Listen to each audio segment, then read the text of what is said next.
Hello guys, in this video I'm going to show you how you can save image from Instagram's direct message to Pond's gallery easily.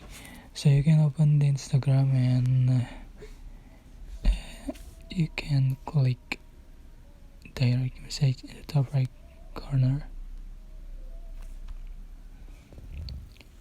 You can select message and to save image from Instagram direct message, you can select image and just click and hold, so you can see save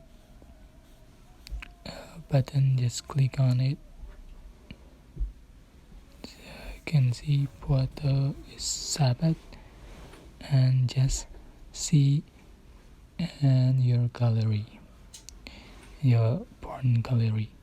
So that's how you can save image from Instagram's direct message to your phone's gallery. I hope this tutorial was helpful for you guys. Don't forget to like, comment, share, and also subscribe.